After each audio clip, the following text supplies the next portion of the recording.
आज हम लोग इस वीडियो में देखेंगे जो सरकार की नई शिक्षा नीति जो स्कीम आया है ये आखिर है क्या या कैसे काम करेगी।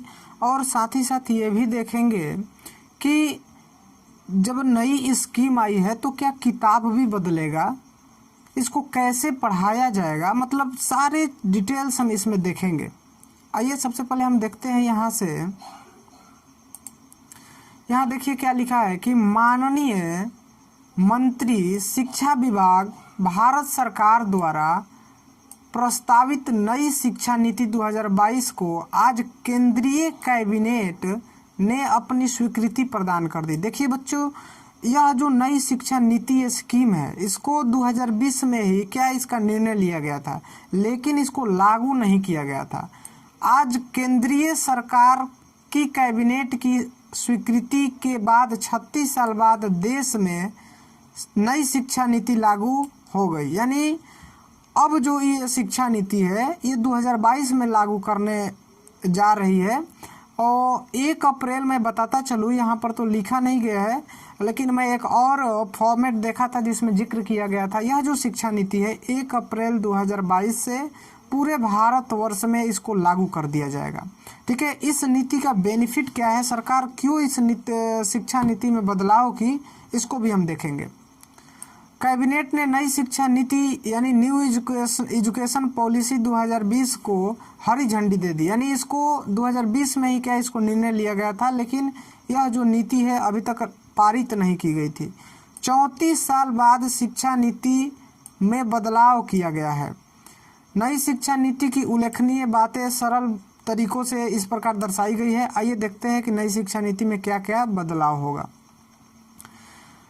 स्टेप नंबर 1 देखिए, सबसे बड़ा बदलाव तो ये किया गया है कि प्राइवेट जो स्कूल होता था उसमें ऐसा मतलब होता था कि बच्चे जो पहले नर्सरी क्लास में स्टडी करते थे, उसके बाद जूनियर केजी में, उसके बाद सीनियर केजी में, तब जाकर के फर्स्ट क्लास में दाखिला दिया जाता था बच्चे को, जो कि ये प्राइवेट स्कूल में लागू था।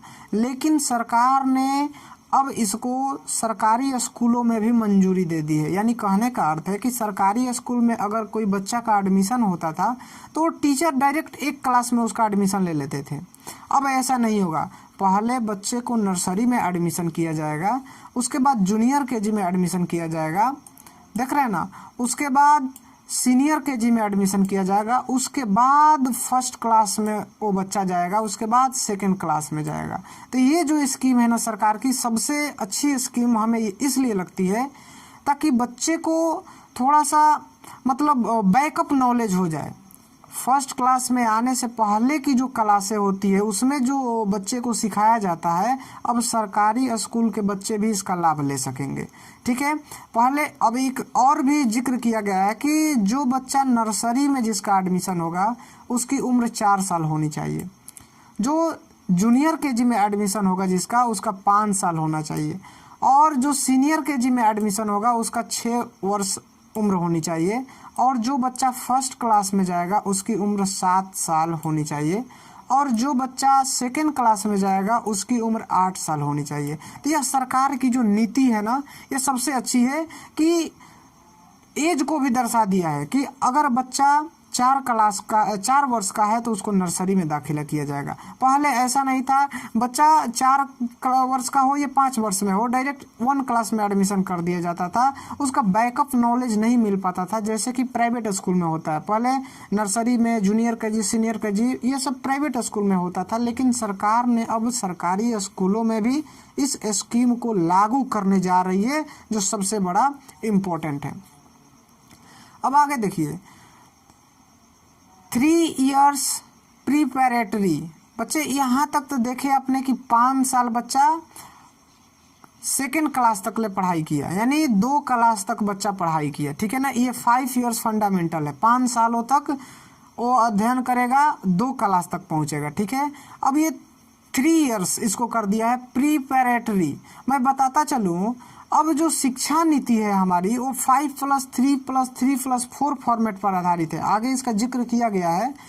अब ये 5+3+3+4 क्या है, तो 5 का मतलब कि ये 5 दिख रहा है ना, ये 5, इसका मतलब यही है कि 4 साल का बच्चा नर्सरी में रहेगा, 5 साल का जूनियर केजी में, 6 साल का सीनियर केजी में, 7 साल का फर्स्ट क्लास में और 8 साल का सेकंड क्लास में। तो ये जो 5 साल बच्चा पढ़ेगा, ये 5 साल पढ़ करके वो 2 क्लास तक पहुंचेगा, ठीक है ना। तो ये 5 हो गया।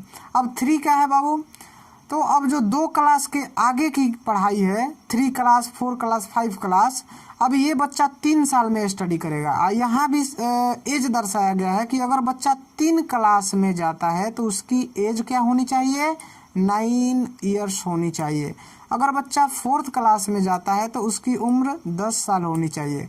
अगर बच्चा 5 क्लास में जाता है तो उसकी उम्र 11 साल होनी चाहिए, जो कि बहुत इंपॉर्टेंट है। यानी अब डेट ऑफ बर्थ भी गलत नहीं होगा। पहले क्या होता था कि कोई किसी भी बच्चा का डेट ऑफ बर्थ भी गलत हो जाता था, जिसे आगे चलकर जब लेने में थोड़ी दिक्कत हो जाती थी। तो अब ये सारी रिस्पॉन्सिबिलिटी टीचर्स की हो गई, यानी बच्चे के उम्र देख करके ही उसको दाखिला दिया जाएगा। तो ये भी इम्पोर्टेंट है।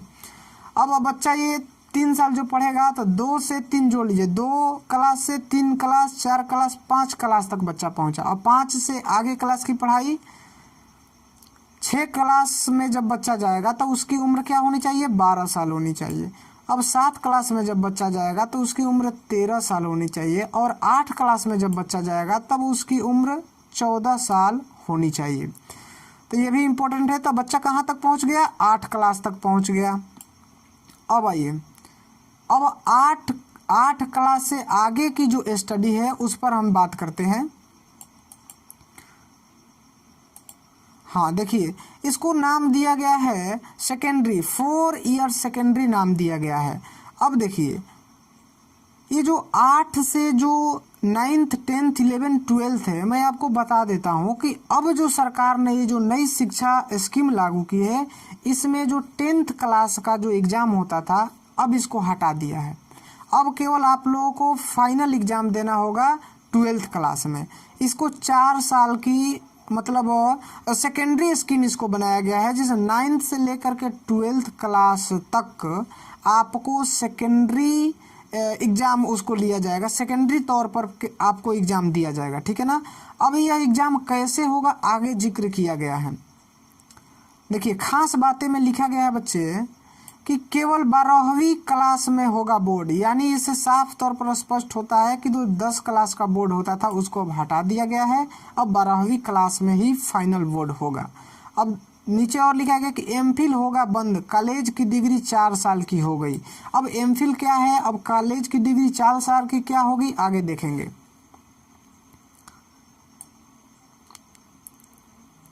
देखिए, यहाँ पर दर्शाया गया है कि 20/3/2022, यानी बच्चे 20/3/2022 यह जो है ना मैसेज आया है, ये नई शिक्षा बदलाव को लेकर के, ठीक है ना। लेकिन इस शिक्षा नीति को लागू किया जाएगा 1 अप्रैल 2022 से, ठीक है ना बच्चे। आइए देखते हैं इसमें क्या कुछ खास बातें लिखी हुई है। हाँ देखिए, 10वीं बोर्ड खत्म, एमफिल भी होगा बंद। बच्चे 10वीं बोर्ड समाप्त कर दिया गया है, अब 12वीं में ही आपका बोर्ड होगा, फाइनल एग्जाम होगा। अब एमफिल क्या है बच्चे, देखिए पहले क्या होता था कि स्कूल में ग्रेजुएशन होता था, ग्रेजुएशन के बाद पीजी यानी पोस्ट ग्रेजुएशन होता था, उसके बाद एमफिल होता था, उसके बाद पीएचडी होती थी, यानी 4 साल का कोर्स होता था। अब क्या किया सरकार ने कि इस एमफिल को हटा दिया है, डायरेक्ट आप एमए के बाद पीएचडी कर सकते हैं, अब एमफिल आपको नहीं देना होगा। तो ये बहुत इंपॉर्टेंट है। अब देखिए, 5वीं तक के छात्रों को मातृभाषा, स्थानीय भाषा और राष्ट्रभाषा में पढ़ाया जाएगा। बाकी विषय चाहे जो हो, चाहे अंग्रेजी ही क्यों ना हो, एक सब्जेक्ट के तौर पर पढ़ाया जाए। यानी कहने का मतलब है कि 5 इयर्स जो फंडामेंटल है, यानी 1 से लेकर के जो 2 क्लास तक की, नर्सरी से लेकर के जो 2 क्लास तक की पढ़ाई है, अब इसको विद्यार्थियों के मन पसंदीदा लैंग्वेज के आधार पर पढ़ाया जाएगा। अगर कोई विद्यार्थी मातृभाषा में पढ़ना चाहता है तो मातृभाषा में भी पढ़ सकता है, स्थानीय भाषा में भी पढ़ सकता है, या राष्ट्रभाषा जो हिंदी है उसमें भी पढ़ सकता है। अब मान लीजिए कि उसके सब्जेक्ट में इंग्लिश है तो इंग्लिश को एक विषय के तौर पर ही पढ़ाया जाएगा, इंग्लिश को लैंग्वेज के तौर पर नहीं पढ़ाया जाएगा। आगे देखते हैं। पहले 10वीं बोर्ड की परीक्षा देना अनिवार्य होता था, जो अब नहीं होगा। अब बच्चे मैंने पहले ही बता दिया, 10वीं क्लास की जो बोर्ड होती थी जो कि अनिवार्य होती थी 9th क्लास के बाद देना, लेकिन अब इसको सरकार ने क्या कर दी है, हटा दिया है। 9वीं से 12वीं क्लास तक सेमेस्टर में परीक्षा होगी। स्कूली शिक्षा को 5+3+3+4 फॉर्मूले के तहत पढ़ाया जाएगा। देखिए 9वीं से लेकर के जो 12वीं तक की पढ़ाई है बच्चों, ये बहुत इंपॉर्टेंट है, समझ लीजिए यही बोर्ड है। और इसकी जो एग्जाम होगी वो सेमेस्टर वाइज होगी, यानी हर एक साल में 2 एग्जाम हो गए, 6 महीने पर एक एक एग्जाम किया जाएगा। ओके, तो समझ लीजिए कि जो 4 साल आपको मिला ना, 9th 10th 11th 12th, ये जो 4 साल मिला आपको, इस 4 साल में आपको 8 एग्जाम देना होगा, सेमेस्टर वाइज एग्जाम होगा। ठीक है, तो यह जो बोर्ड हो गया, अब 10वीं को हटा करके जो 12वीं को बोर्ड कर दिया गया, तो इसमें एक बेनिफिट ये है कि पहले होता था कि बच्चे जब 12th पास करते थे, जब 10th पास करते थे तो 12th में जाते थे तो उसको स्ट्रीम दे दिया जाता था कि आप साइंस से पढ़ोगे, कॉमर्स से पढ़ोगे कि आर्ट्स से पढ़ोगे। लेकिन अब इसको भी हटा दिया गया है, स्ट्रीम को भी हटा दिया गया है।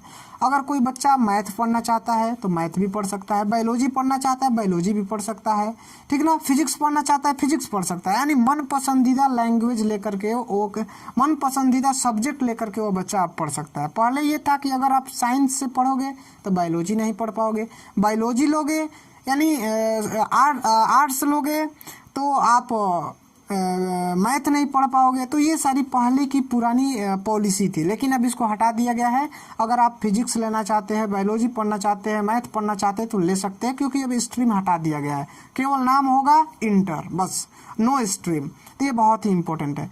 और 5+3+3+4 ये जो फॉर्मेट है ना, पहले हमारी जो शिक्षा नीति थी बच्चे, वो क्या थी, 10+2 के आधार पर थी। पहले क्या थी, 10+2 के आधार पर हमारा था, ठीक है। लेकिन अब इसको हटा करके 5+3+4 कर दिया गया है। यानी 5 मतलब नर्सरी से लेकर 2 क्लास तक, और ये जो 3 देख रहा है ना, 3 से लेकर के 5 क्लास तक, और ये जो 3 देख रहे हैं इसका मतलब हुआ 6 से लेकर के 8 क्लास तक, और ये जो 4 देख रहे हैं इसका मतलब 8 से लेकर के 12वीं क्लास तक। तो अब इस फॉर्मेट पर हमारा पढ़ाई होगा, जो कि बहुत इंपॉर्टेंट है। आगे देखिए, वहीं कॉलेज की डिग्री 3 और 4 साल की होगी, यानी कि ग्रेजुएशन के पहले साल पर सर्टिफिकेट मिलेगा, दूसरे साल पर डिप्लोमा सर्टिफिकेट मिलेगा, तीसरे साल में डिग्री मिलेगी। यानी बच्चे जो हम लोग ग्रेजुएशन करते थे 12th के बाद, तो ग्रेजुएशन हम लोग का 3 साल का होता था। अब क्या कर दिया है, ग्रेजुएशन 3 और 4 साल का कर दिया है।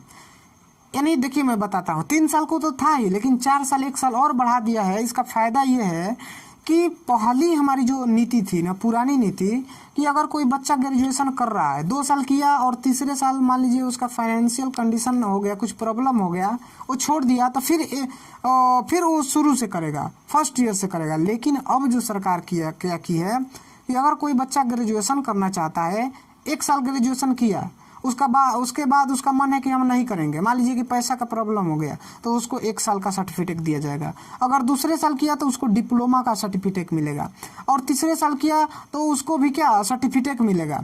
और जो चौथे साल करेगा ना, चौथे साल वही बच्चा करेगा जो आगे की पढ़ाई करना चाहता है, ठीक है। नहीं तो आप 3 इयर्स करके आपको क्या बंद भी कर सकते हो, लेकिन जो सर्टिफिकेट मिलेगा ना वो आपको ओरिजिनल दिया जाएगा। और ये भी एक बेनिफिट है बच्चे कि अगर मान लीजिए कि आप 1 साल ग्रेजुएशन किए, आपको सर्टिफिकेट भी मिल गया, आप कहीं कमाने चले गए, फिर आपका मन हुआ कि हम फिर ग्रेजुएशन करेंगे, तो आप उस सर्टिफिकेट को कॉलेज में दे करके फिर आप दाखिला करा करके दूसरे ईयर्स की पढ़ाई कर सकते हो। पहले क्या था कि अगर 2 साल किए, छूट गया, तो फिर अब से करो। तो ये बड़ा बदलाव किया है। आगे देखिए, 3 साल की डिग्री उन छात्रों के लिए है जिन्हें हायर एजुकेशन नहीं, पहले मैंने बता दिया कि 3 साल वही करेगा जो आगे नहीं पढ़ना चाहते हैं। आगे MA करना चाहता है, PhD करना चाहता है, तो 4 साल की डिग्री उसको करना पड़ेगा। ओके, तो ये सारी क्या थी बच्चे, बेनिफिट्स थी सरकार की जो न्यू शिक्षा स्कीम है इसके अंतर्गत। अब बच्चे मैं एक और भी बात बता देता हूँ आपको, जो ये 5 इयर्स फंडामेंटल देख रहे हैं, नर्सरी टू सेकेंड क्लास, इस मतलब ईयर में आपसे किसी प्रकार का एग्ज़ाम नहीं लिया जाएगा। यानी बच्चे नर्सरी से लेकर के 2 क्लास तक कोई एग्ज़ाम नहीं देंगे। यानी इसमें बच्चे को प्रेरित किया जाएगा पढ़ाई के प्रति, ठीक ना। और इसमें खेल कूद का भी प्राइवेट स्कूलों की तरह ध्यान रखा जाएगा, ठीक है। और जो आपका एग्ज़ाम होगा वो 3 क्लास से लेकर के स्टार्ट हो जाएगा, ठीक है। इसमें आपको थोड़ा सा पोएम वोएम का नॉलेज दिया जाएगा, है 3 क्लास से लेकर 5 क्लास के बीच, और 6 से 8 क्लास के बीच आपको विषय क्या होते हैं, सब्जेक्ट में क्या क्या पढ़ना है, इसको थोड़ा सा आपको फोकस किया जाएगा। साथ ही साथ इसमें कंप्यूटर के बारे में भी नॉलेज दिया जाएगा। ये सरकार की सबसे बेस्ट स्कीम है।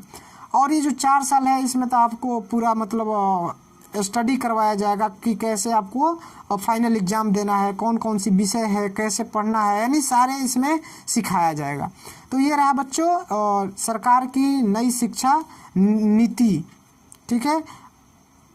अब सवाल ये उठता है कि सरकार ने इस योजना को पारित की, इसका क्या उद्देश्य था। देखिए, सरकार ने ये जो नई शिक्षा नीति को लागू किया है, इसका उद्देश्य क्या है, यानी इसका सरकार का मतलब पर्पस क्या है इसको लागू करने का। देखिए यहाँ पर दर्शाया गया है कि देश के प्रत्येक बच्चे की क्षमता की पहचान एवं क्षमता का विकास करना, यह सरकार का लक्ष्य है। दूसरा क्या है कि साक्षरता एवं संख्यात्मकता के ज्ञान को बच्चे के अंतर्गत करना, बच्चे के अंतर्गत विकसित करना। अब देखते हैं अगला क्या है सरकार की उद्देश्य, शिक्षा प्रणाली को लचीला बनाना, यानी शिक्षा प्रणाली को क्या करना, थोड़ा सा इजी बनाना।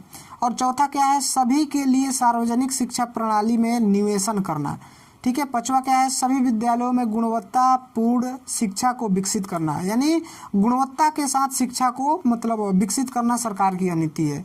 छठवा क्या है कि राष्ट्र के बच्चे को भारतीय संस्कृति से जोड़ना, ठीक है ना। भारतीय संस्कृति के साथ जुड़े रहने के लिए सरकार ने भी इस नीति को लॉन्च किया है।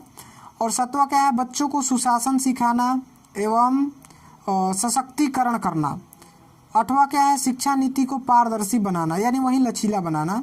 और नौवां क्या है, तकनीकी यथासंभव उपयोग पर जोर देना, यानी तकनीकी पर भी जोर देना। मैंने बताया ना कि आपको कंप्यूटर नॉलेज भी दिया जाएगा। और 10वां है मूल्यांकन पर जोर देना। और 11वां विभिन्न प्रकार की भाषाएं सिखाना। बच्चे मैंने ये भी बता दिया कि बच्चा जिस लैंग्वेज में पढ़ना चाहते हो पढ़ सके। और भी एक मैं बेनिफिट बता देता हूँ कि जब आप ग्रेजुएशन करोगे तो आप ग्रेजुएशन फॉरेन लैंग्वेज को लेकर के भी कर सकते हो, ठीक है। फॉरेन लैंग्वेज भी आप लेकर के कर सकते हो अगर आप करना चाहे तो। अब 12वां क्या है बाबू, बच्चों की सोच को रचनात्मक तार्किक बनाना, यानी बच्चे की सोच को भी डेवलप करना, यह सरकार की नीतियां है। तो मैं आशा करता हूं कि आप लोग ये नई शिक्षा नीति को बड़ी विस्तार से समझ गए होंगे। अगर कोई दिक्कत है तो आप कमेंट कर सकते हैं। आज के लिए इतना ही, कल मिलेंगे दूसरे वीडियो के साथ। जय हिंद, जय भारत।